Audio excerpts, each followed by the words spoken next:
Hello everyone, welcome to Study IQ. I am your host Praveen Mishra. And today we are going to discuss about some topics related to our social issues along with social justice. So the thing here is with regard to the Waqf Amendment Bill, a news that is floating around all over the media. Call it the social, call it the print, call it the electronic. So what's the Waqf Amendment Bill all about? It's providing autonomy or more of the autonomy to Waqf Amendment or to the Waqf Bill, or actually degrading the autonomy of the Waqf Board. So let's discuss each and every parameters. First of all, what is the meaning of the word Waqf? How do I define it? So basically, Waqf refers to a particular property that has been given to God. That is, simply speaking, this piece of land or this piece of property would be now just used for the religious purposes or serving to the God only. This is what the Waqf basically means. And with regard to the Waqf board in India, it is one of the bodies with at most amount of autonomy, from political to social to judicial parameters. Let's say, for example, a Waqf board is the only source, or let's say is the only single body for appeal with regard to the petitions or with regard to the issues, with regard to the properties. If there is any XYZ issue related to any XYZ property, and the issue is related to the Waqf itself, then you need to file the petition or appeal it to the Waqf board only. And the most important concept here is the decision or the judgment passed by the Waqf board will be considered final. That means you are not entitled to challenge that particular judgment of the Waqf board in any other second court of law inside the country. Now, this has created much speculations and anticipations, and many of the videos they have been there floating throughout all over the internet, where people are seen in criticizing Waqf and its autonomy and its claim over the properties. And because one of the most striking feature of this Waqf board is, once the Waqf board has declared any property as its property, then till the world is here, till the planet Earth is surviving, that particular property will be considered Waqf property only. This is what one of the major feature of Waqf in India has been, the Waqf board in India has been. And the present government. See, I'm not trying to deliver any sort of judgment. I'm not trying to deliver any sort of order or any sort of suggestion or an advice, as I do not possess that authority. Well, none of us, we are the judges here, right? So let's not just give the judgment. Let's just stick to what the demand of UPSC CSE syllabus is.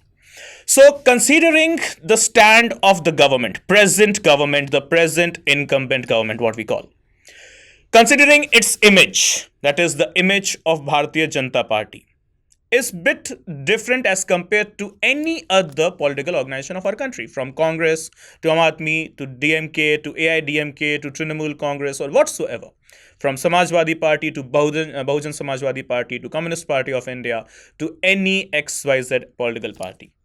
The Bharatiya Janata Party possesses a distinct image, a distinct sort of representation, a distinct sort of conditions, what we have seen with regard to BJP, as a bit radical and simply speaking, more tilted towards Hinduism or Sanatan. Well, the tilt towards any religion, honestly speaking or personally speaking, is not wrong, first of all.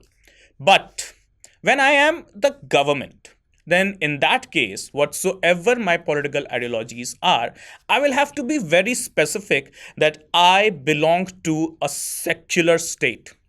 I am the government of the socialist secular state.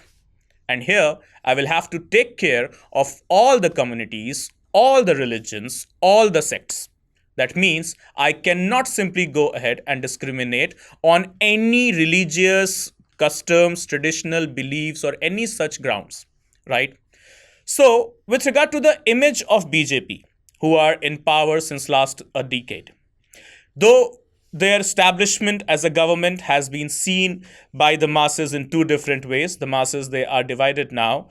Once another division has been come here, actually, that is the one, those who are favoring BJP as the government, those who are favoring Narendra Modi government, okay, and the one, those who are not, those who are opposing it or favoring any other organization or a party from Congress to whatsoever, right?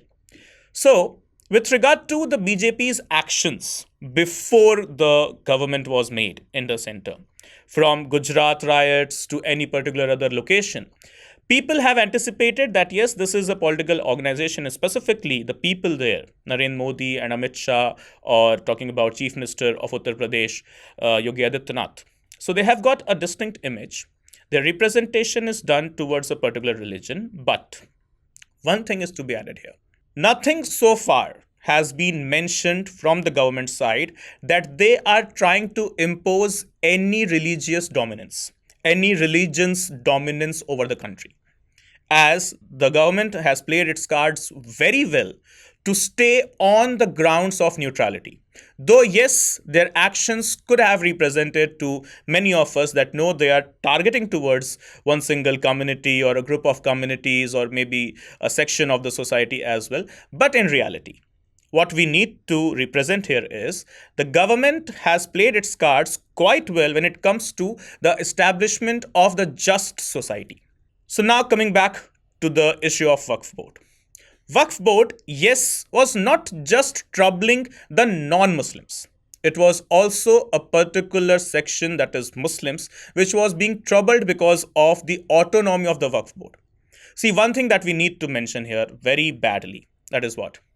In any democratic state, from America to India to England to whatsoever country who consider itself as democracy, it's important for that democracy, for that democratic state, to create those institutions only that are specifically having the answerability and transparency. And apart from that, the theories of checks and balances or the separation of powers, they are not compromised. And when in a democracy, any organization or an institution is provided with utmost amount of autonomy, then for sure it troubles the principles and protocols of democracy along with the theories of separation of powers or checks and balances, as what the Montesquieu in his book Spirit of Laws has stated. So here, when the Waqf Board is in absolute autonomy from politics to society to judiciary, this is a question mark, not just to one section, but yes, throughout the whole of the country, towards the whole of the country.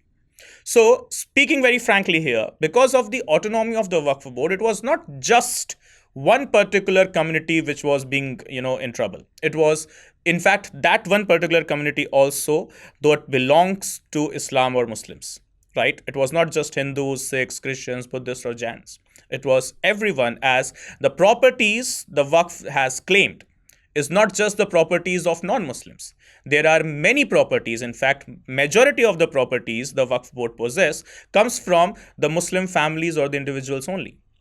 And many of them, they have lost their livelihood, their piece of home, or many other things, right? And so, talking about the government's stand. The government with the Waqf Amendment Bill that has been debated for late night hours as well inside the Lok Sabha as well as the Rajya Sabha, that is the whole of the parliament. With regard to the Waqf Amendment Bill, let me be very specific here. It is not a target towards one particular community. It is the particular action which will lead to de-establish or discontinue the autonomy of a particular institution that is a trouble to democracy. Now, the features of the Waqf Amendment Bill, what are they? Basically, the Mutawwali, that is the one who is considered as the manager of all the Waqf properties, will be now directly answerable to the central government. All the properties the Waqf Board possess will have to, the Waqf Board will have to provide all the legit or the legal documents within 6 months from the enactment of the date of the of this particular Amendment Act, in case it does. In case, though still it has been just passed from just the one house, the other house is yet to pass it, and so is the president yet to provide assent, right? So, in case, let's say, for instance, the Waqf Board is passed on 5th of April 2025. So from 5th of April, 6 months will be given to Waqf Board to provide all the legit and legal documents for all the properties they do possess.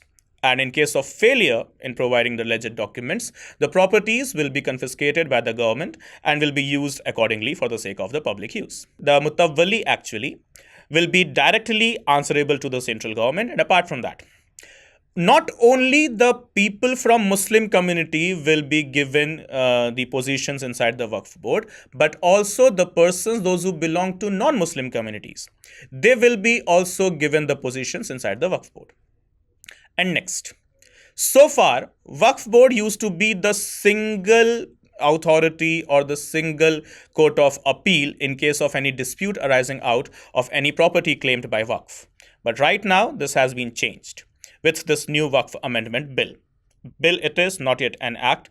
Will it be an act or not? It is the matter of time only that will explain it to us, or else let's just wait, right? So according to the Amendment Bill provisions, what it says, that the judgment or the order issued by the Waqf board will not be final, and the claimant, the complainant, the litigator, the one who is having the absolute democratic rights to challenge the judgment or the orders passed by the Waqf board to the respective or the concerned high courts first. It will be not Supreme Court directly, it will be the first court of appeal, that is high courts, after the judgment has been passed from the Waqf board, right? So the major amendments that has come, it has come with regard to the answerability of the Mutawalli.